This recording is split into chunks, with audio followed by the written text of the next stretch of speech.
Hello friend, I want to tell you about the Subaru Impreza car. The most attractive from the point of view of a collector with a rallying streak are, however, the P1 version, constructed in cooperation with the British tuning company ProDrive, and the 22B STI version, built to commemorate the 40th anniversary of Subaru in winning the third WRC championship. The Subaru Impreza GC was produced until 2000 in Japan, when the next generation of the car marked with the symbol GD made its world debut. When choosing a first-generation Subaru Impreza, you need to ask yourself one important question. Do you want a car for fun, or a quiet Japanese car for everyday driving? If you decide on one of the naturally aspirated versions, you will certainly enjoy long and trouble-free use and fairly reasonable fuel consumption, but reasonable only for a Subaru. I do not recommend 1.5L, 1.6L, and 1.8L 103 HP engines, which consume as much as 11L 100 kilometers in city traffic and, in addition, have poor performance. The sprint from 0 to 100 kilometers per hour in about 13S is not something to be proud of. In addition, without even looking at the soulless numbers, it is hard not to get the impression that flexibility is also not a strong point of these versions. If you have to reckon with fuel costs, choose a more powerful 1.8 or 2.0 liter engine. 115 HP may not sound impressive, but the Impreza with such power can reach the first 100 in less than 10 seconds, which is quite a decent result. In the case of both of these units, there are no major reservations about flexibility, but with frequent pressing of the gas pedal to the floor, fuel consumption increases to about 12L 100 kilometers in city traffic. The most fun to drive, however, is provided by turbocharged versions, and there are quite a few of them. Deciphering all the special versions of the Subaru Impreza GC is quite a challenge. In most cases, the differences are minor nuances. Theoretically, you will not be able to buy all of them in our country, but in practice it looks like many people import them. The weakest reaches 100 in 5.8 seconds, and the most powerful does it in 4.7 seconds.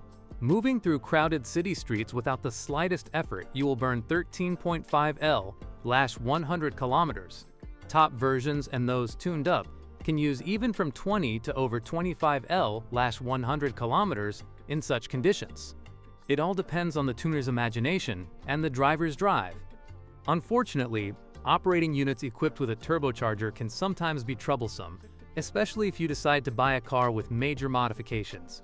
What to look for before buying? First of all, whether there are no coolant leaks around the radiator, and whether the engine temperature maintains a constant level after warming up. You also need to take it for a ride, and after finishing the ride, wait for the engine to cool down and check the oil level and inspect the drive unit for leaks. It is also worth paying attention to the color of the exhaust fumes. If it is too white, blue, or black, it means that something is wrong with the car.